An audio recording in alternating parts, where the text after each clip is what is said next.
Turf today. Get up and brush off the dew on that. Turf today. Turf today. Turf today. Cut it and roll that dew on that. Turf today. Turf today. Turf today. Set up, they about to come through on that. Turf today. Turf today.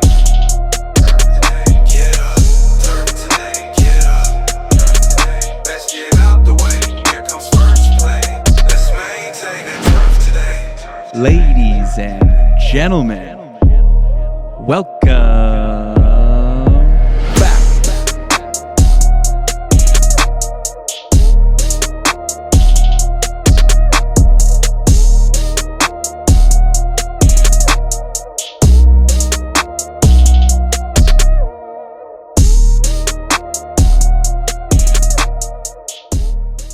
Toro's Workman lineup has a brand new addition, the Workman LTX. It's built for comfort and everyday productivity, featuring an impressive amount of storage, dual USB-A and USB-C ports, oversized cup holders, and new Briggs & Stratton engine for dependable performance. Toro Workmans are commercial-grade utility vehicles that help operators take on daily tasks with strength and confidence.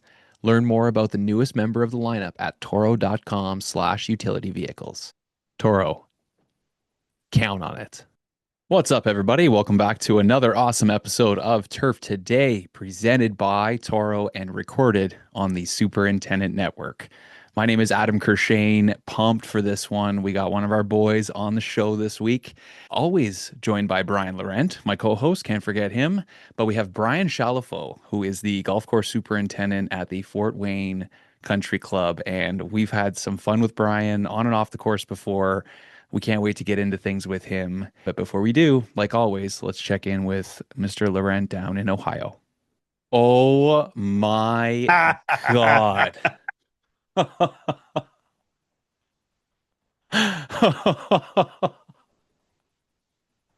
What's up? What a set of overalls. Holy smokes. Oh, How you feeling? it hasn't been easy, that's for sure. A couple days of people going to work and not really doing much work, you know. For people that can't see us right now, Brian just came onto the call and he has a full American flag behind him. He's got the American overalls on, and it looks like a red Toro hat that goes really well with the outfit.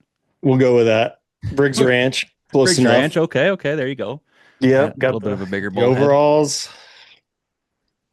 Yeah, it was a tough one, man. I feel like Canada probably could have won that game, maybe a 7-game series. We do take it, but that's hockey. And I said so many times to people, like, this is going to come down to the goaltending. You're going to be praising Hellebuck or Binnington either way. And sure enough, there we go. Are you drinking a beer too?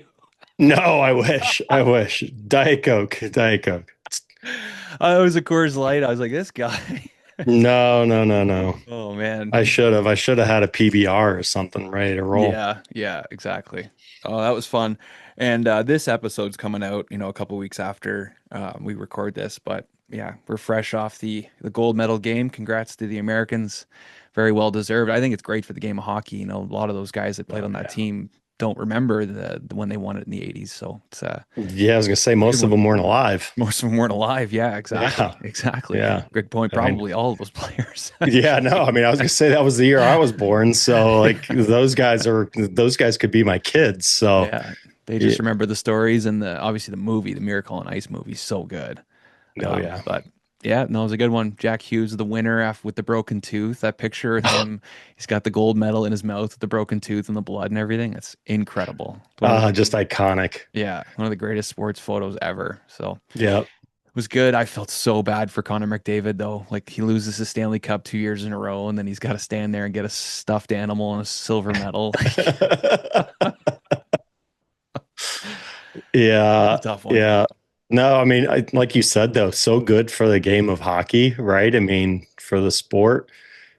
The last year with the Four Nations Cup, just an epic game, and then wondering how they were going to top that, and just had another barn burner here in the Olympics with everything on the line. It was unbelievable, man. One of Unbelievable. the greatest hockey games I've ever watched too. Like Yeah. just start to finish, all the plays, everything that happened, some of the saves, man, was good. And then Yeah. overtime, everyone's arguing maybe overtime shouldn't be 3-on-3, but that's how they set the tournament up. That was the rules. Everybody played the same way, So Yeah. It was unreal. I was at my son's hockey game. So, we had 50 parents all sitting around watching the same thing on their phone, and some are delayed and some not, so yeah, it's like you just hear this, yes, and then kind of goes all around. It was nuts. But yeah, that's no, funny. that was cool. Even like the I don't know who the announcer was, but he was down on the ice. He's like, this is the fastest game I've ever seen. These guys are fresh, they're pumped. It's just a speed unlike he's ever seen before. And that's so cool. But yeah, Yeah. no, man, that was fun. I should have taken you up on the bet. Yes, you should have. We talked I about a should few have. different things for a bet. Yeah. Yeah, yeah. Maybe next Olympics, or maybe we can do something when I was gonna say when the Summer Olympics come out, but I don't know how our Canadians are gonna fare in the Summer Olympics against the American golfers. Yeah. Yeah. I was gonna That's say not gonna work. basketball. I don't know. Yeah. Hey, we had curling. We won the curling Oh, after a that's couple right. controversies. So Yeah. Yeah. I look forward to the summer games too, because I think the Winter Olympics this year, after a few different kind of Olympics and COVID and all that kind of stuff, there was a lot of people that were very excited about it this time around. So it'd be cool to see all the different events and obviously the golf and the Summer Olympics, right? Yeah, absolutely. And it'll be in LA. Golf being held at Riviera. That's right. That's right. Yeah. Home soil. Canadians are Home screwed. soil. Yeah. We also have the President's Cup this year to look forward True. to. That's So right. That's also another President's Cup at Medina. big event. Yeah, Yep. I was looking at some of the PGA stuff this morning. They're down in Palm Beach Gardens. We're up here dealing with the fucking snow. Those guys are down there. It's probably beautiful down there. So yeah, those pictures were rough, man. Looks like you guys are pretty deep up there, huh? It just keeps coming. I don't understand it. Yeah. Every day I go in and thinking, okay, maybe we'll have a little bit of a melt or something. You wake up and it's just more snow. So Yeah. I don't know. But we did hear, because it is getting to be late in the season, that some guys are talking about blowing their greens off. So you're Yeah. trying to expose the ice or the tarps or whatever's kind of there, but it's such a touch and go subject. Do you Yeah. keep them covered or you not keep them covered? So it's a bit of a gamble this time of year, but guys are doing their best. And Yeah. Well, and it all depends on what's under that snow, right? I mean, if it's just a nice healthy pack of snow, it's fine to keep on, right? But though Mhm. if it's ice down there, that's when the issues happen. So Yeah, hopefully you guys just have a nice solid powder there with no issues down at the bottom. from everything I've seen on our course, it's been smooth sailing. Been doing lots of blowing and stuff out there, and it's all Yeah. down to turf. So, and a Yeah. few greens that I've dug up, there's been kind of a nice little crust. So I think we just had a good blanket early in the season, and it's kind of held itself. But like we keep talking about every episode, it seems like now it's different at every course, every property, even down the road where they get a lot more wind. They could have ice. So, Yeah. yeah, just hoping for the best. But last year it was such a nice spring. Like we were just out there. There was no ice. You're ready to go right away. So I don't know if we're going to have a spring like that. It seems like things are going to be a little bit colder. It's been a brutal winter. The guys out on the East Coast just got smoked by that blizzard that went through. Talking to a couple guys in like Yeah. Jersey, got 18 inches. I don't know what they got up north, further north, but yeah, it seemed like it was pretty rough. Yeah, no, there were some wild pictures of people just opening their doors, being like, "What is happening here?" Yeah, yeah. It's been a bad winter. So Mhm. hopefully the springtime makes up for it. Hopefully we get a nice little spring here in just a couple weeks. We're less than a month away from the official start of spring. So Yeah, exactly. hopefully we come out clean and get off to a good start. Here he is. How's it going, guys? What's up, Brian? How are you? Hey, man, my backdrop is seriously lacking here. I know. You should have planned this. You're a hockey guy too. Come on. Technical difficulties in Fort Wayne, Indiana. Jeez, this game is weak. Although the 2015 Lenovo didn't do it for me, so here we are on my iPhone. Oh yeah. When in That's doubt, fine. It's trust the been a Apple few years. products. Yeah, no doubt, man. Good looking stuff, guys. Very cool. Thanks for having me. No, of course. Appreciate you jumping on. So you're fresh off a couple weeks on the road, right? I mean, we had Orlando and Vegas and just kind of living the life, man. Yeah, absolutely. So obviously the industry trip there to Orlando was a heck of a good time. Get to see a bunch of people that you only see once a year and check out all sorts of different things. So from the education side all the way to the product side, that was refreshing. And like I said, a lot of those relationships that there are people you keep in touch with, but you only see them once a year. So it's always a neat opportunity, and you always end up running into a few folks that you weren't planning on as well. So good stuff. Yeah, it was a wonderful time this year. It was great to see a lot of different people. We're very fortunate to have you on the show. I know Brian and I have talked a few times about bringing you on, and it was great to see you down in Florida. So we're happy to get to chat and tell your story today. So take us back to the start. Tell us kind of about yourself and about your upbringing and getting into the turf industry. I grew up on a golf course, right? So my dad's a retired golf course superintendent. He's from the East Coast originally. So mom and dad both from Western Massachusetts, small town in the Berkshires there in Western Mass. But the golf journey for me kind of began on accident. I grew up coming out here as a young man with my dad. It was the place I always wanted to be, riding around with him, looking at what the team was doing, what was going on, and just being outside and getting to see all the different things. At that period of time, the club was doing a lot of construction, a lot of change when he first got here in 1988. So what 3-year-old doesn't love bulldozers and wheel loaders for sure. But how we landed in Fort Wayne, I guess, is the beginning of the story. So my dad was an assistant for Dick Bader at Berkshire Hills Country Club in the 70s. Worked for Dick, went to the Stockbridge School of Agriculture at UMass and got his degree in turf and associates in turf. Followed Dick to Rochester and was an assistant for him for the 1980 PGA Championship. From there, my dad went to South Bend Country Club as the golf course superintendent, then on to Olympia Fields before he landed in Fort Wayne in 1988. So that's kind of where we're going. I joined the party when we were in Chicago, so 1985, and just always loved it. I always enjoyed it. I enjoyed going around with my dad and just and seeing everything that was going on. So my journey here professionally, I started at the club as a caddy in 1988. Always wanted to work for my dad's team, but because of the hours and the equipment and things like that, that's not permitted until you're 16 with the Indiana labor laws. So officially joined his team in 2001 as a high school laborer and stayed in that position for several years. I originally went to Indiana my first year of college, general studies. At that super intelligent age of 18, I kind of wanted to buck the system and not do what seemed like the obvious path. So went to Indiana for a year. You know, Lived the college life and kind of not sure where I wanted to land, and decided that summer I was going to transfer to Purdue and pursue a turf degree. So that's where I ended up in the fall of '04. Graduated from Purdue in 2008 with a turf science degree, and then came back to the club here as kind of an assistant in training in '08.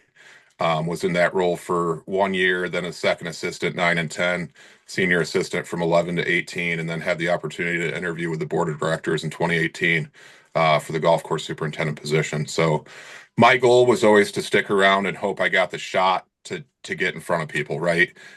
So you can't control from the outside anything that happens once you get to the interview. Your whole years of service and goal is to get to the interview, and after that it's up to you. So fortunately things went well with that, and I started in my current position November 1st of 2018. So you didn't think originally you wanted to be a superintendent. Why didn't you originally pursue that path? Was there something where you saw, just obviously being around your dad, like, this may not be for me, or what were you thinking? No, and the funny part with that, Brian, is when you look back, it wasn't the hours or the grind or the holidays or the weekend that deterred me. That was purely a function of being a 17, 18-year-old punk kid that knew it all, and thought that just seemed like like the obvious choice. So just I think I wanted to almost go against the grain a little bit at that point. Because like I said, growing up on the course, I loved being out here. I absolutely loved it. That's what I wanted to do. Like I said, I started caddying here as soon as I was old enough to carry a bag. So I think just at that point in time, it was a young kid making decisions, maybe not thinking of the best long-term outlook there for sure. So fortunately, clearer heads prevailed. Nice. Did you kind of think maybe I've got it in my back pocket? I'll go check something else out first, or just I flat out didn't. no clue? No, I didn't Yeah. actually. And looking back, you might have thought of that. I'm glad I didn't because I feel like I would have taken way too much of a casual approach to it if I Yeah. felt that was a fallback. Because nothing in this industry, as you both know, is a fallback whatsoever. It's going to take your top effort if you want to be successful whatsoever. I think it's good that you have that experience though, doing other things and just getting a year to kind of figure that stuff out and have a little bit of life experience, as Brian likes to call it. Tell us a little bit about Purdue. We have talked a little bit about that program on the show, but not you haven't really done too much of a deep dive. So tell us about going there. Really, really, really strong program. So obviously, it's changed a bit now. It was in the School of Agronomy back when I went to school there quite some time ago. They're now in the School of Horticulture. But top to bottom, I mean, if you talk about when I was there, it was Dr. Riker and Dr. Bigelow. Aaron Patton was a grad student at the time. Jared Nemitz was a grad student at the time. So all people that are very well known professionals in the industry. But we were fortunate. We had a lot of great people to learn from. I obviously enjoyed my turf classes immensely, but I really excelled in the soil science classes. Those made sense to me. I thought they were really interesting. So that would be going back to Dr. George Van Scoik, John Graville, Bill McPhee, all those folks that were near and dear to us. And we spent a lot of time with them too, right? So when you're pursuing that degree, it's a lot of it is soil science. But no, we fortunate under the turf umbrella at that time to have Zach and Kale, and both still in the industry today. I believe Zach is with Enview now, and Kale is heading up the program there at Purdue. But good stuff. I did a few internships along the way. That's how I was going to ask. Did you get out and about and experience other places besides Fort Wayne? Yeah, so a couple summers I worked. I worked for the athletic department. I don't know if you remember the Ross-Ade Stadium renovation in 2006, but they were the first ones that far north to try Bermuda. And so I worked for Al Capitos, was the sports turf crew chief at that time. Brian Bornino is now in that position. He was a classmate of mine as well. But I worked with that team that summer and got to kind of see, not that I know much in the sports turf world at all, and I won't pretend to, but it was neat to see that it was big news, putting Bermuda grass in northern Indiana in Oh yeah. 2006. So that was cool stuff to be a part of. In 2007, I worked with John Jennings' team at Chicago Golf Club. So absolutely phenomenal place, super cool memories from that, and still keep in touch with John to this day. Are you then prepping to head out to the U.S. Open then this year? You gonna lend a hand? Yes. Yes. So Nice. oddly enough, the reason I decided I wanted to do an internship with John at Chicago Golf, I volunteered for the '05 Walker Cup, which was really cool. First time I'd ever seen championship golf. You know, I only knew the way that we did things here, and we do a lot of the same things here that they do at that level. But it was neat to see, the USGA setup teams, John's morning meetings, the tents, the whole deal, the people that you meet from everywhere. I remember I met some individuals from St. Andrews there and was a little bit starstruck by that because I'd just never met people from those clubs before. So it was a really, really cool deal. When I worked with John in '07, Michael Hustis was the senior assistant. Brian Maish was the second assistant. And I was just fortunate that those two really welcomed me and taught me how to be successful there as far as being part of the program, the way that John ran things, which is very professionally, and just how to really fit into that operation for the time that I was there. What'd they have you doing your first tournament? Any good memories? No, so actually, a little bit of a horror story there. Now that you jog the memory, but so anytime you volunteer for a tournament, you do an evaluation, right? And you say what you're good at and what you're not so good at, and maybe what you're not sure about. At that time, I was a pretty confident walk mower, right? So here at the club, we walk mow greens, tees, collars, and approaches. Our approaches are huge; they're a couple acres. tees, got a couple acres worth of tees. So I was confident in that. And so my job assignment at the Walker Cup, the first day only, mind you, was to walk mow the range tee with a 26-inch Toro Greensmaster 1600. I mean, the lines, Adam. Oh boy, we're talking 16-year-old first day type stuff here, Oh, right? boy. Oh, And I remember it was either John or Aaron Willing was a senior assistant back then, stopped by, and I just was looking for a place to hide. But I did my best. Got a new assignment the next day. So I think I was moving turning boards for a greens mower that second day. did you at least get the placement right on the turning boards? I did. Yeah, Fortunately. that's good. That's good. Yep. But no, hell of a team there, obviously. And then I did have a neat job. I went out to work the 2018 Open with John, and I got to do backside cleanup passes. So that was pretty cool. Is that something you really enjoy doing, some of the championship type stuff?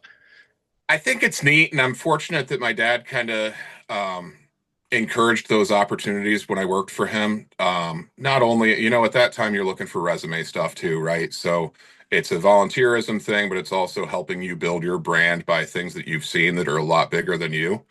So I think it's neat, and I think it's something that everybody should do and see if it's something that their facility supports. Luckily at the club here, they think that that's really cool, having guys go out to work different events. So one of our second assistants this year, Ian's going to go out and work at Muirfield Village. Nice. For the memorial tournament. So good stuff. Yeah, I think it's important for everybody to see. So you've mentioned your dad a couple times, and that's one of our favorite things here on the show is young kids getting to go to the course with their mom or dad. Brian grew up going to the course himself with his family. I bring my son to the course and find it's very, very important. So we'd love for you to talk about, kind of the memories you have growing up with your dad, some of the things you might have learned, and just any good stories you have. So one of the earliest on memories, I guess I should preface this with the fact too, we're a golf family all the way around. So my wife, her dad was a golf course superintendent his entire career. So we make the joke that our kids have no chance, but yeah. So Wendy and I are both children of superintendents, right? Which is a somewhat unique thing. That's gotta be very unique. And then, yeah. Then we talk about being kids at the shows, running around, and all the different places we got to go because of the industry and our parents. But so it brings it full circle. I always say that my wife's a saint for a lot of reasons, but that's one of them. You guys both know what the industry throws at people. It's been amazing to us and our family, but it's also very demanding. So very, very fortunate for her that she gets the gig. Not always that way with everybody. So I'm fortunate there for sure. Earliest memories back on track at the golf course with my dad. So we have an area, it's kind of a natural decomposition area. The guys call it the dump, but it's not a dump, obviously. Yeah. And one of my favorite things years ago was we would get like a little D3 in every couple years to push material to the back. We have got like 10 acres back there, so there's plenty of land. But every so often you need to push things around and kind of pile things and just, let's say, reorganize. So that was one of my favorite things when I was very young, was to ride with my dad on the dozer and just kind of push stuff around. And that stuff's really cool when you're 3 years old. So that was the earliest memories. Then, of course, just riding around in the summers when I was off of school. My mom was the office secretary at the time here at the club. So I spent a lot of time here, and it was really neat. Obviously took an interest in golf then, start getting up into the 9, 10, 11, 12 years old. And that became more of a thing. So obviously we had a connection there that was deep. But yeah, it was just always somewhere I wanted to be. So you worked for a long time with your dad. I worked with my dad for a while. Talk about the challenges of working alongside family. So if there were. Yeah, of course there are, right? So it's the greatest blessing you can have in a way. And then also it can be very, very difficult because your feedback's always candid. There is no politically correct way to speak to, and Dad was intense. It's funny now because he's retired and he's kind of mellowed out, and I think he forgets the fire that he had. And I don't, because I came on the other side of it, which I was better off for, you know? I mean, Yeah. and again, anytime I got my ass reamed, I earned it. So it's totally fine. But it's funny now to sit and talk with him. I think it's kind of naturally our human nature to perhaps remember the good times more so than the difficult. But that being said, I got the best of it, really did. Worked together for a really long time, got to learn from, I mean, my dad was my best man in my wedding. So, best man in our wedding, excuse me. I love that. So, yeah, although there were difficult times and trials and tribulations and things like that, we got to do some really cool stuff together. You know, God forbid the day, but and I hope it's a long way away, but we'd left no box unchecked. So, I mean, whether it was trips, time here together, working, you know, invitationals together here at the club, which are long days and special days. Um, we did a greens renovation together in 2013. Actually, our senior assistant now that's still here with us, John Graff, and I were both assistants at the time. We seeded these greens. So talk about feeling like they're your kids. But no, very special memories the whole way along with him. There are times when it's tough, right? So right out of school, until I got my own place here in Fort Wayne, I lived with my parents for a little bit. And yeah, when you're 23 and live at home and have had a tough day, it's, you know, a little awkward around the dinner table, but you get over that, and you learn that the good far outweighs the bad, right? So no, that I wouldn't change that experience for the world. So now, a little bit later in life, looking back on spending some time with him or lots of time with him, are there some lessons that you've sort of learned now, maybe you thought you might have learned earlier, but have sort of come into now that you're older? It's funny because I knew it at the time, but one thing that they older I've always had a knack for talking to older guys. I think that especially meeting older superintendents that have been around for a long time, they have a lot of information that is going to go away once they're done, right? So I have always thought that they are a tremendous resource to talk to. Not that the guys my age aren't either. I mean, we all bring something special to the table, but I always felt like there was a great deal you could learn from that prior generation. And one thing I picked up on when I was a student at Purdue and just talking to people that were more tenured in the industry, um, it seemed inevitable that you know it's time to look for a head job when you start to always think you know more than your boss. So inevitably, I think that happens to us, right? That when you're ready to steer the ship, you start to think that maybe you have a better mousetrap. Um, but it worked out right. My dad was ready to retire at that point anyway, and so I was going to look at the interview process here at Fort Wayne or elsewhere. But yeah, I think that's when you know. When you start to question too often, even though you know better, right? I mean, I knew the skill set that he had, and I had the utmost respect for him. But it was still natural that after being in an assistant role long enough, you think, hey, maybe we could do things this way. So even though I knew that wasn't the right way, I did have those times as well where you question a little bit more. And back to some of the trials and tribulations of working with family, I very self-admittedly probably overstepped my boundaries as far as suggestions. Um, Maybe rather than packaging those as a helpful suggestion, sometimes it might have come across as, hey, we should be doing this in the heat of the battle. So that's one thing I know I did wrong for sure. Worked out okay, but like I said, I think, Brian, what's your experience with that? Would you agree that when guys are in an assistant role long enough, perhaps they start to want to dip their toe in the water themselves? As far as making Making calls. more suggestions, yeah, I think so. And I think, like you said, there's a right and a wrong way to do it. And that's certainly a bit of an art form to be able to bring your ideas to the table. But yeah, and I don't think that's a bad thing either, right? And I think most you in your current role now would probably want your assistants to be approaching you with, hey, this might be another option, right? You want those guys to bring those ideas to the table. Yeah, for sure. And beautifully said. Proper delivery there is paramount for sure. Yeah. Yeah. So during your time there, you kind of talked about how you would bring those suggestions, like you kind of understood things, you felt comfortable where you were in the operation, all that kind of stuff. Was there a time where you looked at leaving Fort Wayne, or did you kind of have it in your back of your mind, like, all right, I'm going to wait this out. I know dad's kind of a couple years away. Let's just be patient and stay here and see what happens. A little of both. I did consider, some other things, and obviously, as you know, there is a plethora of good clubs in the Midwest. Oh So yeah. yeah, of course, you think of those things and look at maybe, hey, is there an opportunity for an AIT job or a second assistant job at that point in time where I was at right out of school? Yeah, you get curious, but I'm extremely close with my family. I love Fort Wayne. I love the Fort Wayne Country Club. This is a just super, super unique place, right?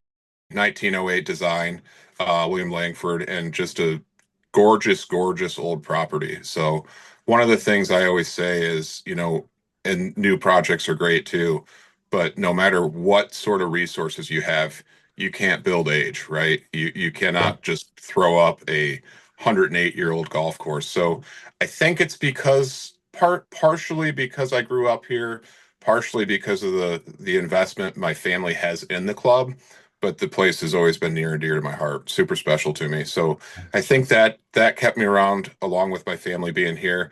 And like I said, really from the time I decided to go to Purdue and pursue a turf degree, my goal was to get a conversation, right? And what I mean by that is to get a chance to get in front of the hiring committee and say, hey, this is what I've trained for, and this is what I have to offer, and why.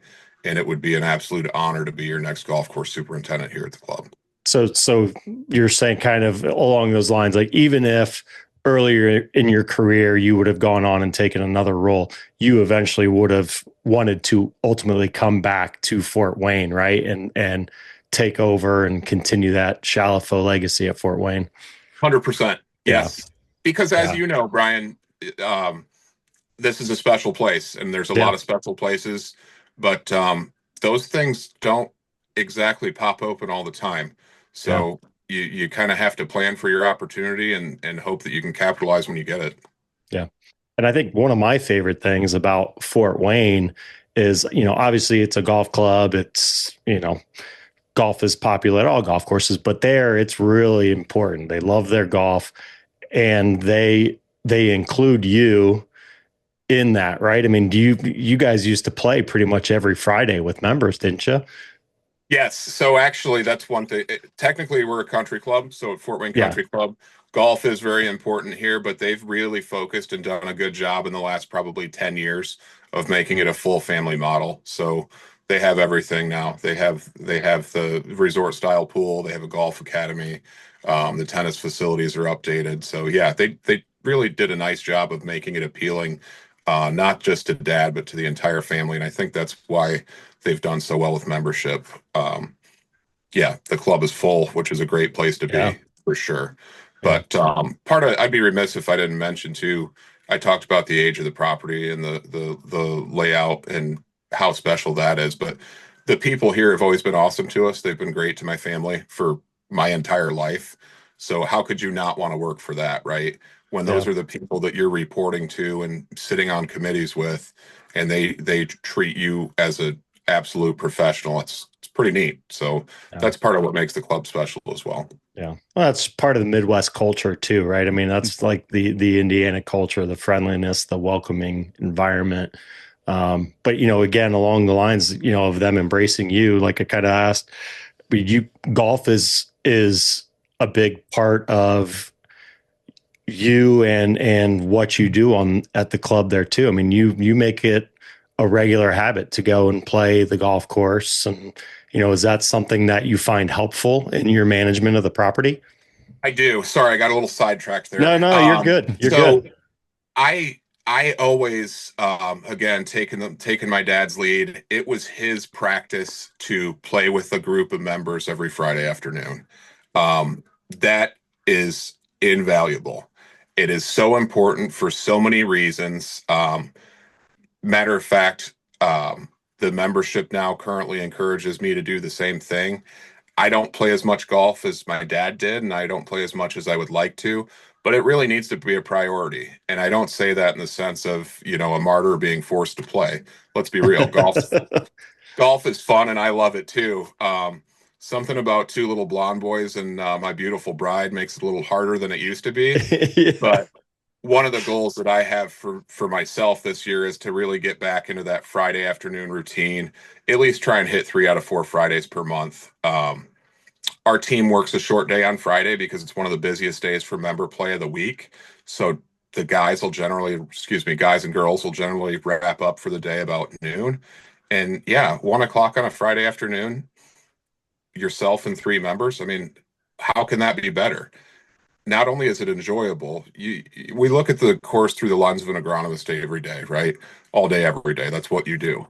But even if you know what the speed of the greens is, or that we have the right amount of sand in the bunkers, or that the rough's at 3 inches and it's either hard as hell or kind of baked out because it's summer, there is no better barometer than playing.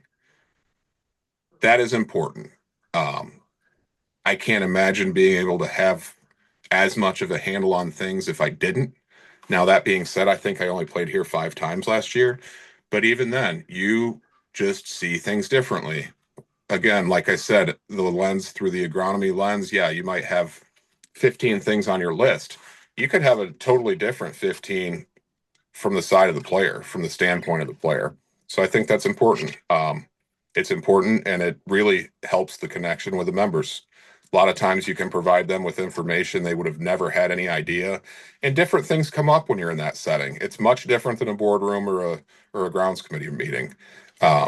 They feel free to ask whatever comes to their mind, and I'm happy to answer it.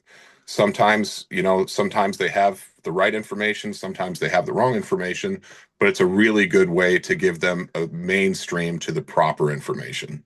Yeah, that's very, very important. I think more people need to be getting into that. I wanted to ask you about the transition. So you're taking over for your dad. Were there things that you thought were important to change right away, or did you kind of just sort of step in and let the ship sail the way it was? So it was two ways to look at that. It was a tremendous follow in the sense that people, programs, and practices were all in place, and things had been done at a high level for a long time. So in that sense, it's a great follow, right? Like, man, I walked into a pretty good scenario here. This is pretty cool. It's also hard to follow a legend because True. those are damn big footsteps to fill. I probably never will fully fill those footsteps. That's a goal. But yeah, very, very great, very difficult, all in one together. I would say the club kept my dad on as a kind of part-time advisory position for the first couple of years, and that was really helpful. I mean, even from the get-go, I think it was hard for him originally to not still tell the guys, hey, let's do this or this. But it was a transition that we all worked through, and he always did it respectfully anyway. My dad always was very, very respectful to his staff, appreciated the team. It was we, not I, always has been and will continue to be. But yeah, other than some just tendencies that you get when you're in charge for 35 years, it was super smooth. And he let me steer the ship for sure. And he was there when I needed a hand, when I had questions. Yeah, it was neat. They kind of help you when you first get your wings. They help you learn how to fly, right? The people that taught you how to do it and your mentors, and that was really important. Again, part of the special times we've had together out here for sure. Along those lines, and kind of coming back to something you said earlier, is the relationships and talking to either the older generation or your peers. I know you guys have a very tight knit group in Northeast Indiana.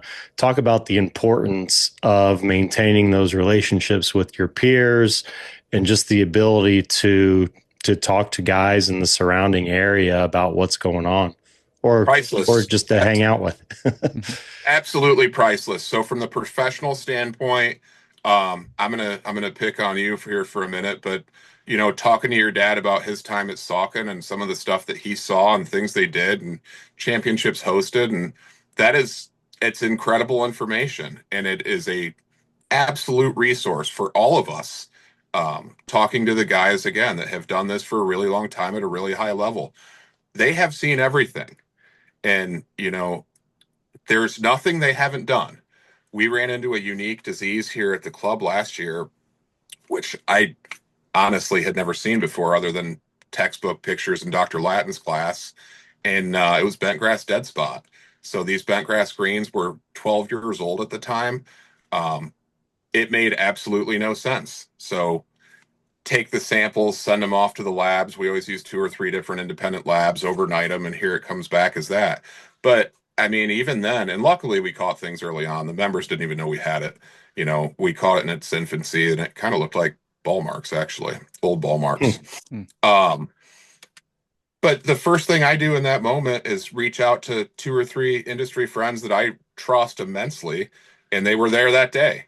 And I think that's the relationship side of the business, that if you're not networking with other people and sharing time with other people and stories with other people, you're, at least in my opinion, missing the boat. I mean, there was 10 guys I could have called that morning when I didn't know what I was looking at. Because let's be real, again, they have to be people you trust, right? The last thing you want to do is sound the alarm that you're having issues, because information is passed along a lot of different ways, right? So when you have something in its infancy that you want to get control of and get some answers to, you're going to show it to people that you really trust, because you don't need it out there that bad information about this, that, or the other thing, or there's all sorts of different things people talk about. Pythium root dysfunction, Pythium root rot, this, that, the other thing. Bacterial wilt was a big thing 15 years ago. So when you're not sure what it is, you want to go to people you can trust. And we're fortunate to have a whole bunch of them. How do you combine the lessons learned from the previous generation with the modern age of turfgrass management? So that was one of the things, actually, when I interviewed for the position that I talked about, taking kind of the old school, the OG work ethic and gritty side of just muscling through and getting it done, and then combining some modern type thinking with it too. That is something that I think is really important, and it's something that people my age are probably very good at, because they understand some of the old school tactics, but then you plug in some newer thinking too. So whether it's height of cuts, whether it's mowing patterns, sand incorporation, things like that. One of the newer ways of thinking with the solid tine aerification, we haven't pulled a plug here in 15 years. And our organic matters are still exactly where we want them. So just stuff like that. I embrace technology, but I'm not a techno cat, meaning I don't spend the time to be on Twitter for 8 hours a day. I just don't have the time for that. Hence your 2015 Lenovo that hasn't been updated in 5 years. For sure. No, and to the guys that can do that and still see everything every day, good for them. Hats off for sure. But I feel like sometimes, at least myself, being spoken of here, I can lose track of what the target is if I'm out there on Twitter trying to snap the latest picture of 70 to fairway. So no, and a lot of times, actually, when I really feel like I need to lock in and focus, I'll leave my phone right in the office. It's the best place for it at certain times. So but no, as far as the technology things coming up, obviously the autonomous stuff is at the forefront. I think we'll let that marinate a little bit before we dive into that here at the club. But yeah, paying attention, whether it's the GS3 stuff from the USGA, I think that's super cool. That's something that I could see being a very valuable tool to explain things to people. And we all know members are experts with green speed, correct? So that's They're so good at it. They know exactly what they're talking about too. So I will say the most accurate barometer of how the greens were that day is how said member played. It's strange. Right. When somebody's signing their scorecard for 75 and they're an 8 handicap, the greens were awesome. The 84 the next day from the same handicap is they were a little off today. They're a little bumpy, not so receptive. But jokes aside, we have great membership. But yeah, those comments always. So there is a ton of information, and I think we live in a generation and time where there's sometimes information overload. For example, here at Fort Wayne, we have 2 assistants. We have a seasonal crew of about 30 with part-time team members. I would love to have an individual that was basically dedicated to the GS3 and gathering information. We don't have that person here. There's other stuff that they need to be doing. So while I think that that's a super cool tool, I'm not too much of a gadget guy at this point. I just don't want to spend the time on it. Now, is there a time and place for that? Hell yeah, there is. And I think it's really cool technology. It's just not something that I have the staff to allocate to currently. No. I take the speed. I know where the speed is. I can get a pretty damn good idea of trueness and ball roll as well with the old putter in the back of my cart. But tried and true method there. I love it. You've probably hit every sure. putt on that course too, haven't you? Yeah, for sure. You mentioned That was autonomous. And Adam and I have had the conversation, in previous podcasts and whatnot. Just curious, how do you think the autonomous stuff is going to impact the labor force for the future? That's a really good question. I don't know. I think it's going to have its place for sure. I also think that there's no replacement for human interaction. Yeah, I'm not there yet with it. I guess some of the autonomous ball pickers and things like that for the long range are fine. But the way that our team runs is we are very friendly with members in the sense of, a warm smile and a greeting when we see them. I want our guys away from everybody for the most part, right? But when you do have an interaction with a member group, make it a good memory for them that, hey, we met so and so from the agronomy team, and damn, that's a really nice young man. So image is important to me, and I think that there's no substitute for that as far as interaction. I don't know how that'll go long term. I think while there's some really, really smart people doing a lot of work on this stuff, much like anything, I think it'll be cost prohibitive for a number of years to come. Based on where you're at and the resources available to you, we're fortunate here to have a lot of really good resources and a healthy budget. But still, when you start to talk about some of these pieces that are going to be 150, 175, $200,000 plus the annual subscription fees, obviously that's speculation, but yeah, it's going to take a while for that to come down the pipeline. I'm just fine with what we have for now. A lot of our operators too are retired, so they work part-time. They work 3 or 4 days a week, 4 or 5 hours a day, and that's mainly what we're looking at. I think the focus of the autonomy really right now is mowers, correct? Yeah, it's a big part of it. Yep. So I did see that autonomous bunker rake recently too. That looked interesting. It's going wild. That was super cool. Yeah, I saw that as well. I visited that booth at the trade show. I think the most confusing thing for people is that this industry for the last number of years is talking so much about how we need more people. We're trying to get people, Super Scratch Foundation is going to be giving how many different scholarships to kids to be able to go to school. Like, we are really pushing to get more people in this industry. But then on the other side of things, from the technology side, we're trying to take people's jobs away. And I don't think that's exactly what it is, but some of these people are saying that, they're taking our jobs, whereas the other part of the industry is saying, well, we need more people to work. So at what point do we hit that boiling point where it's like, okay, we actually are taking people's jobs away? I don't know. And like you said, we're probably years away from dealing with something like this, but we are getting to that point eventually where it's like we have a lot of people that are interested in this, but what are they going to do? They can't spray because we have drones spraying. All the autonomous mowers are out there doing all the mowing. So what do you have all these people here to do? You probably only need a few more people or a few people to actually run your golf course at that point. So why are we pushing all these people into the industry? So I think that's just why it's just so confusing for people. I think there'll always be a need for the expertise side, right? So some of the things that they're looking to eliminate aren't necessarily your agronomically based thinkers. When you start talking about somebody to just be an equipment operator, but from my side, there's a lot to this stuff, right? I mean, we have 3 different individuals that mow rough. And mowing rough seems like such a thoughtless, just send anybody out to do it.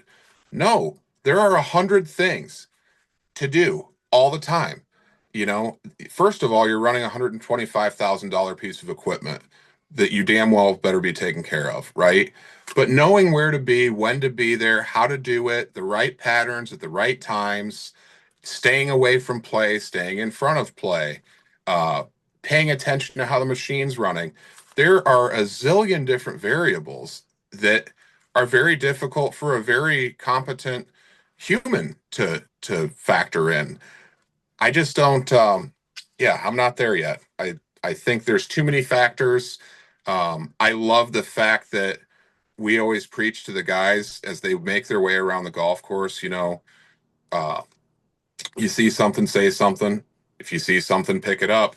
I mean, we don't have enough two-way radios for the whole team, obviously. So everybody's got my number, and they'll send me a text message. Hey, what's going on with this? Or is this this will be a thing of the past too, but stuck sprinkler head on 7, looks like this head's not rotating on 4. And so the team really works together as we sweep our way through the golf course to try and catch everything as we go. And I don't think that there's a replacement for that autonomously. That's a very good point. Maybe eventually, but I think it's further away than what we think. I like to be a student of it, and I think it's prudent of us to pay attention to what's coming. But I see that way down the line, and I don't think there's any substitute for those human interactions and people that invest themselves into the end goal of what the team's trying to accomplish. Yeah. And I agree with you 100%. I don't think there's any technology that can replace the expertise of an individual and all the things that you need to accomplish out there. Not a chance. Yeah. And again, going back to the OGs, I talked to there's an individual out of Chicago that I've known and respected for a really long time. He's getting ready to call it a career after this season, but he's had some experience with some of the autonomous stuff, and it's in its really early stages, and just wasn't that into it. Named off a host of things that came up, and like any new technology, right? We're gonna get all the positive and all the why this is awesome. You have to talk to people that have used this stuff to get the flip side, right? We're not going to sell our product by telling you what's wrong with it. So I think it's important to get the experience, good, bad, and indifferent, from people you trust. Yeah. And to make your own decision. Yeah. And then ultimately too, it's going to evolve just like any technology. Mm-hmm. It's going to evolve. It, eventually will become potentially commonplace because, again, you get an autonomous fairway mower out there right now, and that frees up a guy to, maybe be keeping an eye on it, but then also hammer out some of the detail stuff that really needs to get done too. So I do think there's definitely a place for it, and, it'll be fun to watch how this evolves. But going down a different path, I really want to know how is your leadership similar to what you learned from your father, and how is it different? I'm much more open forum based, where I like the ideas of others, and I always make the end call. But the key players in our operation, and there's 3 or 4 of them, I want all of them to have a voice. I want to talk things through with them, and I want everybody to feel good about what direction we're going and why. And that might be a personality thing on my part. My dad was a ball buster, and he was a leader. And here's what we're doing. Don't ask. Let's go. But I think that's a product of who he came up under, right? So yep. Obviously, if you know Mr. Bader, industry legend, but tough guy. One way to do things, that's his. And if you look at where he's been, that was a pretty damn incredibly well way to do things. Clearly, he's been at a bunch of the best in the world, including the best in the world. But I think I'm more of an open forum. Let's talk about it and get everybody on board and thinking the same way. And my dad was more of a, this is what we're doing. Let's go. For sure. He was a driver, big time driver. I feel like we still accomplish a great deal of work all the time, but his ability to maximize people's efficiency is unparalleled. I mean, absolutely incredible. And I think part of that is being a dick. I'm not as I'm just not wired the same. That's But why I've never seen that side of your dad. I can't wait to talk to him after this comes out. oh, it's there. It's there, trust me. And he'll laugh and ask what you're talking about. Short memory. Oh my gosh, But that's he so good. pushed really, really hard. And I also know how to push the button when it's time. But I'm a little bit I would say a little bit more laid back at other times than he is as well. And then assuming you're helping out with the younger generation too, some of the assistants coming up and kids coming up behind you. Yes, yeah, for sure. So one thing I will say, if I'm going to give my dad a hard time, I must also compliment his work ethic and the way that he worked alongside the team forever. So as hard as he could be and as tough as he was always working alongside the guys. And he had his own stuff to do too, but never afraid to dig in and work right alongside everybody, no matter the task. So we're in a unique situation. Our senior assistant here, John Graff, has been with the club for about 30 years. He and I were high school kids together, then college kids together, and then assistants together. And so it's still that relationship is very much we work together. I'll never think of the lens as, John is in any position that reports to me or anything else. It's just not how we roll. We work together just like we always have. But it's unique in the fact that he is very, very good at what he does. He's a master of the irrigation system, has the chemical side of the business down pat.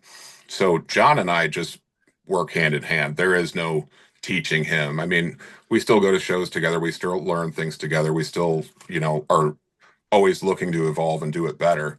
But there's just not a whole lot of training that he needs. And I couldn't think of a whole lot of things that I would train him on anyway, other than maybe the business side and the member relationships. But yeah, the younger generation for sure. The guys coming up, you're happy to share information with. I mentioned earlier that our second assistant Ian's going to go over and work with Chad Mark's team for the week this summer. That's an important opportunity, and just keeping them. Again, we talked about networking earlier, getting to know their own network, right?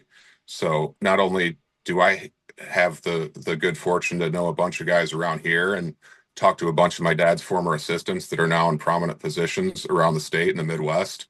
But you want those people to build those relationships too with their next generation. So one of the things Ian does, and he does it really well, Sycamore Hills is a top level facility just down the road from where we're at. John Thompson's the golf course superintendent there, one of my dad's former assistants and a good friend. And what Ian has done is he started to network with some of the other assistants around the area, and they just go back and forth playing golf. So not only do they talk shop, but then, Ian may go over there and play on a Monday afternoon. Once we're done with a couple of John's assistants, then we'll host them the following week. Then they may go somewhere else the next week. So I think that's cool. That's learning to network, but also having a good time while doing it. But yeah, as far as teaching them, I think that's something that I feel like I want to improve at as I'm in the position longer. I still consider myself a new superintendent. I really do, even starting my 8th season. I think that's still well within the realm of new. It is to me. Yeah. But certainly something that you want to be known for, right? So if you look at the guys at a lot of these bigger clubs, and we don't have to name anybody, but there's certain places that are really, really good at promoting their guys, and their guys get jobs because the individual in that position makes it a priority to take care of his people down the road, right?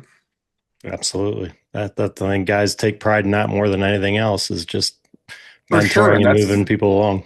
and that's the ultimate compliment, right?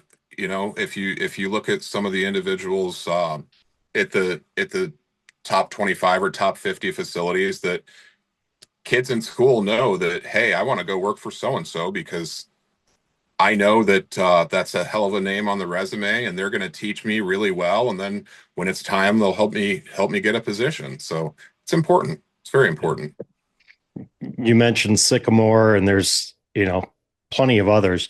I think Fort Wayne and just that region as a whole is probably an underrated golf area. Talk about the Fort Wayne community and its golf culture. Yeah, kind of golf crazy, right? So Yeah. and obviously after 2020, golf is a whole different animal here, but it's great. There's a ton of great golf courses around here. We have a great network of superintendents. Our local association, the Hoosier Turfgrass Association, is a bunch of great people. So that's pretty neat. I think the HTA has done a good job through the organization throughout the years of really building a community. They do that well. And I hope that's something that we can continue as kind of the next generation for sure. As far as golf in Fort Wayne, couple of courses have closed over the past maybe 5 years. A few different properties that were developed into housing developments. But I would say, as much as it was unfortunate to see those go, I think it was perhaps a benefit for some of the other facilities that are now just absolutely bursting at the seams with play. So that's a cool thing. But yeah, the community in general, it's a small big town, right? So small city, second Yeah. largest city in Indiana, but still that Midwest mentality, friendly, kind people. It's a really really good spot to be. If you don't like the weather, just wait 10 minutes. Yeah. It'll change. It's one of the most But electric hockey rinks I've ever played in too, the Fort Wayne Comets. no doubt, right? So the Frankies have done an amazing job with that team forever. That it's funny because I think their average attendance is higher than the American Hockey League, which is one step below the show. So yeah, pretty crazy, right? But Fort Wayne loves their hockey for sure. Absolutely love it. And that is a neat environment. That's funny you remember that as a player. Well, we talked about Sean Sidlowski, right? You guys had watched him play or something like that down Yeah, there. so Sid is a Detroit guy originally. Hmm. He was here. He was the MVP of the ECHL one year while he was here. But one of the things I do, a good friend of mine, Ben Boudreau, was the coach of the Comets for 4 or 5 years. Won a Benny. cup with them after, yeah, Benny won a cup with them after COVID, throughout COVID actually. But he would always say, "Hey, I got a couple guys that are still around for the summer. Would you mind having the boys out?" So I would do a group or two a couple times a year, which was neat. Get to know some of those guys, and they were always super appreciative to get to come out to the club. So it's good stuff. Yeah, definitely. I played junior hockey with Sid and we spent a lot of time together and it seems like he extended his career a couple extra years just to keep playing there because he had so much fun in Fort Wayne. Yeah, I had no idea you guys played juniors together. That's awesome. But Yeah, Erie Otters years ago, and then Ben Boudreau was the assistant coach in Norfolk when I was there. So we had a lot of fun together. He's a beauty. yeah, wild. So Benny and I met by total random chance at a another buddy's birthday party. But I had come from work, so I'm wearing golf attire, and he thought I just got off the golf course, and I did, but in a different lens than what he was thinking of. So next thing you know, Carter and Cooper are friends.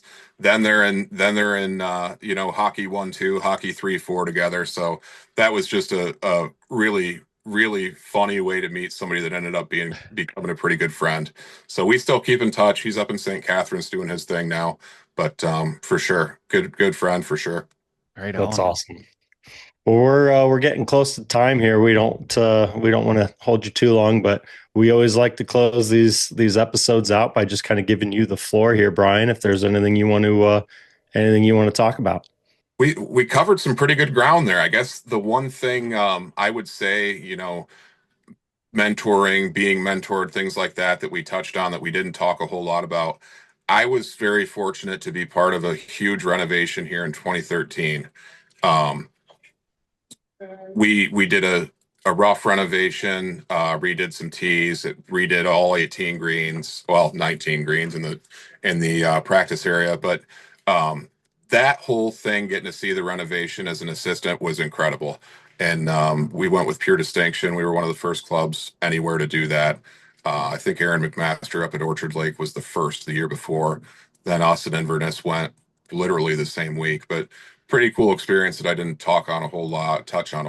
That was absolutely awesome. The project was super cool. So in that vein and the learning vein and the look at what's coming up, we do have a new irrigation system starting August 4th of this year. Nice. New main lines, new everything. So our main lines that we're running now are 1932.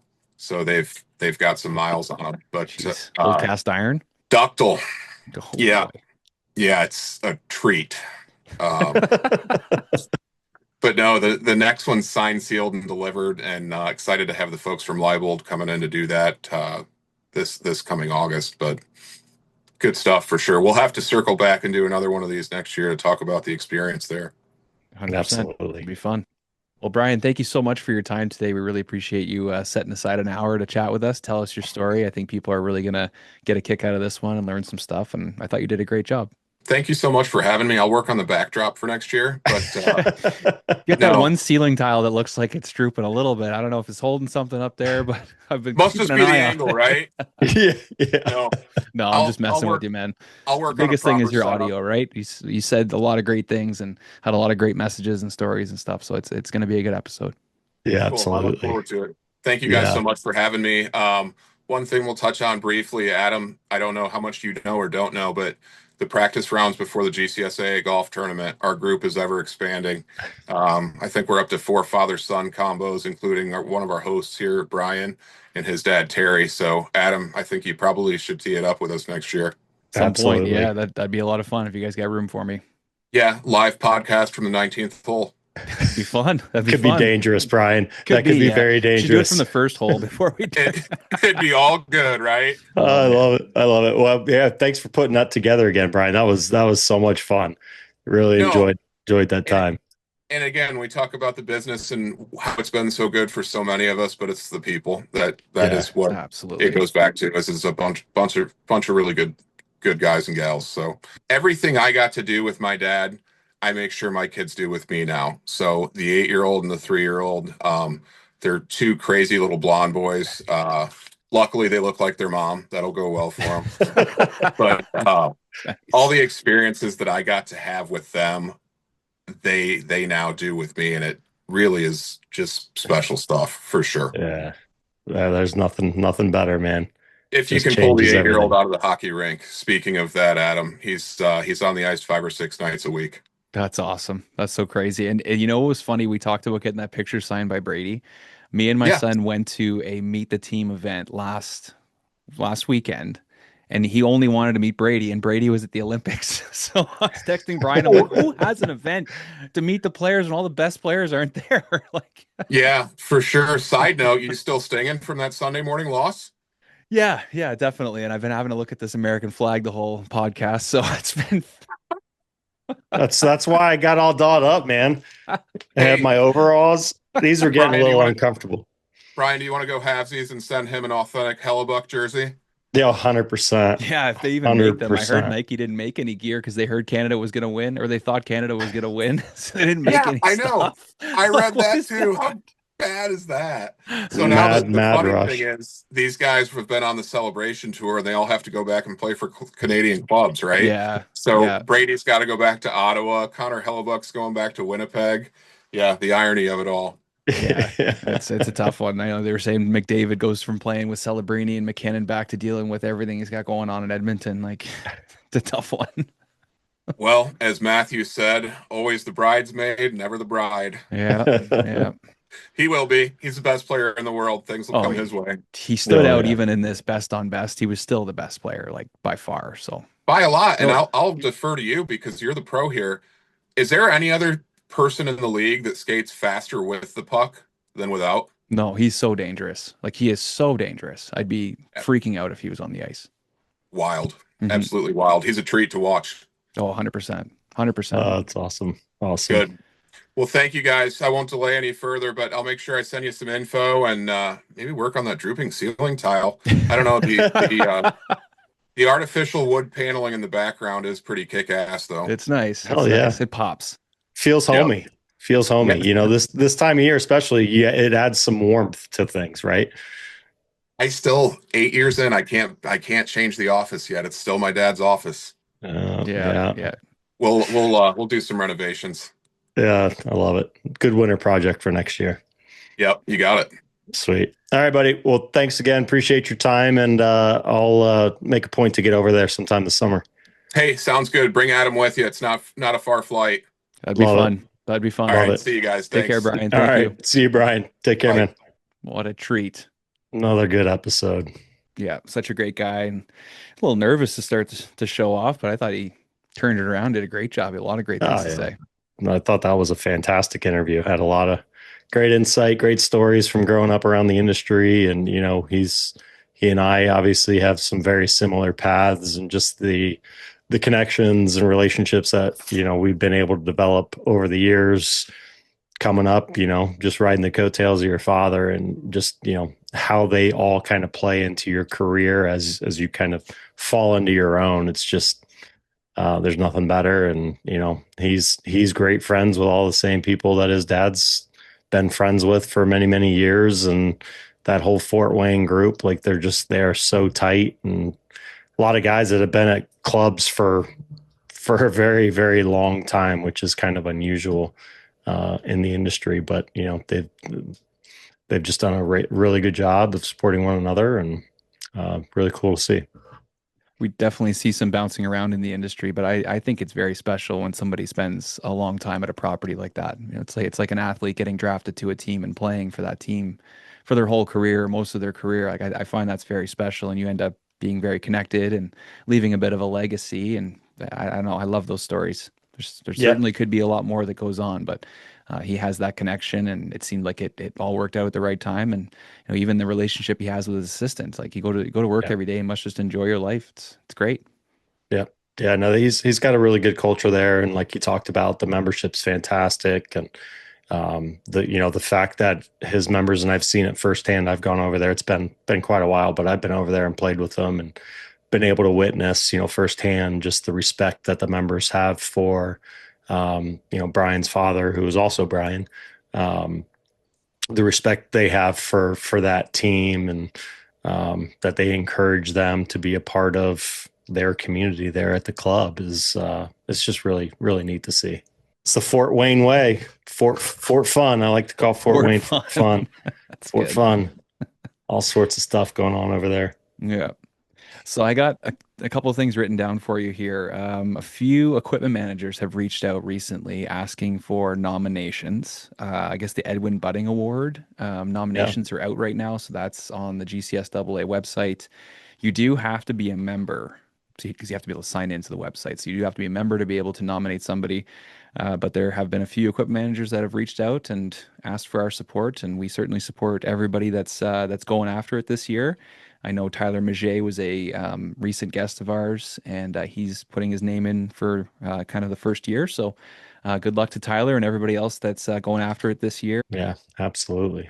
The other thing was, I've had this written down for weeks. This was actually in before the show.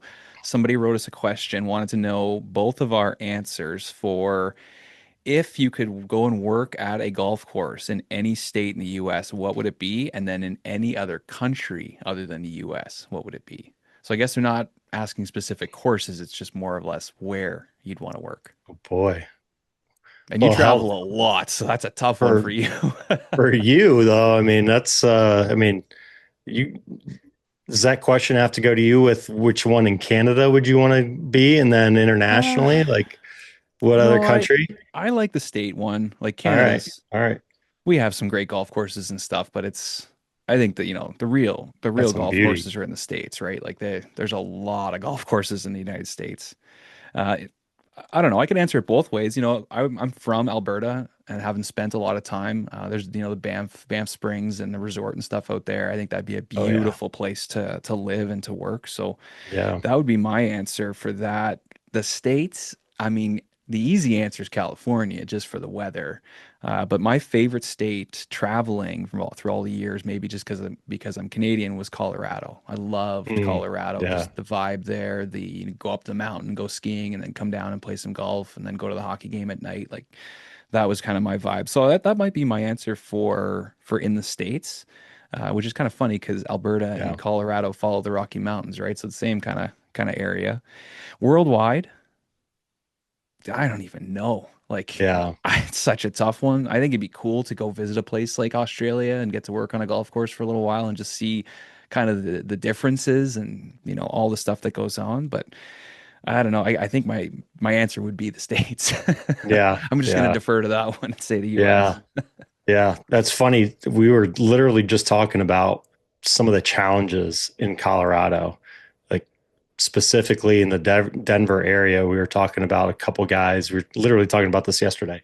Um, how they have their summer main irrigation system and then their winter irrigation system, because the climate there is just so unpredictable and up and down, 300 plus days of sunshine or whatever. It's fantastic. But then you'll get a ton of snow, it'll get cold for a day or two, and then it's back. And, it's just, so they've got, talking about a couple different courses where they've got their summer primary irrigation system and then their winter irrigation where, it's down a little further, so less chance of it freezing over and all that kind of stuff. Like that would be Yeah. just a nightmare to Be some manage challenges there. two, Yeah. two systems. Got the But tarps out just waiting. oh, Like, dude, yeah, it'd be a challenge. Every climate's got its challenges, but yeah, man. I mean, California is just spectacular. It's truly hard, almost impossible to pick one state. I mean, mhm. I've been very fortunate to see a lot of really cool places, and each place is just so unique. Um, yeah, I mean, California, Oregon, Washington. I mean, the West Coast is beautiful. Arizona is beautiful. There's just so many beautiful places. That one's hard. The internationally, I would love to go to New Zealand. Like that's, Yeah. obviously I want to go to the UK. I've got other, personal reasons. I want to go visit my brother over there and see all the historic venues of Scotland and all that. But Oh yeah. New Zealand for me, like I've just was talking to Brian Palmer, who used to be out at Terry Eady. Mhm. That place just looks phenomenal. He's obviously Insane. moved back to the States, but yeah, I mean, it just looks so beautiful. I've heard nothing but amazing things about the people of New Zealand. Mhm. Um, It's the that would, safer Australia, right? They don't have the snakes and the crocodiles and all yeah, the stuff and the they don't have as much spiders. stuff that wants to kill you over there. Yeah. Yeah, exactly. Exactly. The spider's the same Yeah. size as your hand. Yeah, fuck Yeah. that. Yeah. Yeah. No, thank you. No, thank you. Yeah. That'd be my go-to internationally for sure. I don't know if I've seen a better sunrise picture on a golf course than Terra Edie, and it seems like Oh they have one God. every week. Like, Yeah. Yeah. it's I've insane. I've got What a a buddy spot. that's a member over there, so I gotta weasel my way into an invite. You should, yeah. And we know some of the crew there. We've posted a bunch of Yeah, pictures for some of them, and they love us and love sending us stuff. And nice. they always say, "Come visit us." And it's like, All well, I don't right. know if I'm gonna jump on a Turf plane to today, live come. from New Zealand. I'm Yeah, in. Let's it'd be do pretty it. cool. Let's do It'd it. be pretty cool. Can we get a sponsor? You think we can get a sponsor for that trip? Yeah, yeah, I think so. Yeah. That's awesome. The only last thing I was going to mention here was we were talking about autonomous. It's Yeah. we are like we don't really have the opinions of Brian and I haven't worked at a golf course that has these things. We work a lot with Toro and seen a lot of the research and stuff they've done and think it's incredible. I'll tell you right now, as soon as I can afford to have one on my lawn, I'm never cutting my own grass again. Like that thing is going to work for me forever. So Yeah. I can't Yeah. sit here and say I'm totally against them, and I can't sit here and say that I full on love the idea of it. It's still Yeah. so new and it's still such a thing that we're sort of testing with our industry. So all love to everything that Toro's doing with it and all the other companies there because at the end of the day, they're pushing the industry forward. Yeah. No, I think it's going to be huge for the industry. I mean, something like autonomous fairway mowers, again, like Brian said earlier in our interview, you can't replace that personal touch, but I think the ability to, when they're fine tuned and it sounds like, they're really on track to do, they've got them dialed in pretty well, but just the ability to set those loose and then free up a person to go do other things. I mean, I think that's a game changer, an Yeah, absolute game changer. So definitely. We had a course here in our area that did the It wasn't the Toro ones. It was another common mower that you would see, the smaller ones. And I think about five of them, and they used them, in the rough and on tees and around greens and things like that. So they had them going all over the Oh golf yeah. course. The superintendent said that it worked really well. It saved him a bunch of money. And then, yeah, instead of my guys out spending the whole morning cutting and, almost getting hit by golf balls and things like that, he's like, those Yeah. things just run around, do what they want. And now we can go and do projects and we can work Yeah. on the things we want to work on and have these guys' brains and bodies really working and doing what we want. So Yeah. from that side of things, it really does make sense. So Oh hopefully it's yeah. it's all going in that Yeah. that right direction. I've seen so many of them just in, common grounds areas around the clubhouse and, those types of things, That free too. and Yeah. free up a person that is normally, you know, out just doing, again, clubhouse grounds or parking lots or whatever it may be, like just getting a robot out there to knock some of that stuff out, whatever time they're set up to mow and all that. I mean, just game changer. Yeah. So, Be good. all right, man. All right, Well, buddy. I will catch you soon. Sounds good. I am going to the brewery right now. All the boys are heading Nice. over there for 1 o'clock. So Love it. away. All right, buddy. Enjoy. All right. Have a good Enjoy. one.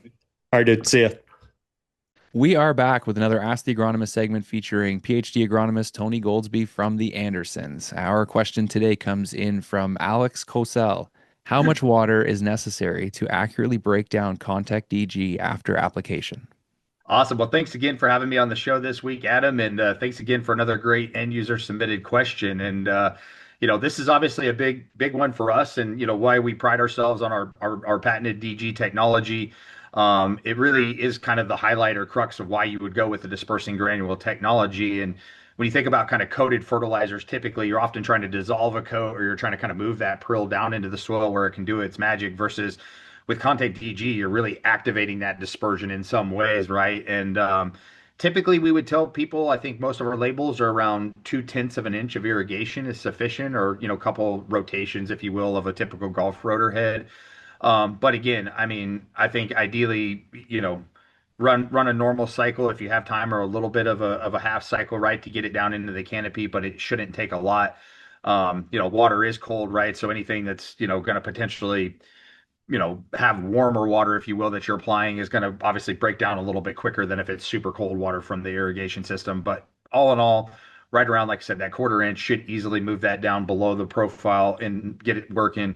And again, why we pride ourselves is if it's, put down today and you get it dispersed and into the water, you don't have to worry about that mower, taking it away tomorrow. When you're coming out and doing your normal greens pickup or basket pickup. So again, doesn't take a lot of water, but I'd say right around a 1/4 inch gets you in there and then gets it distributed even through the root zone. Then you don't have to worry about picking that up later. So, question then from the other side, how much Yeah. water would you have to get for it to kind of just be a waste of an application?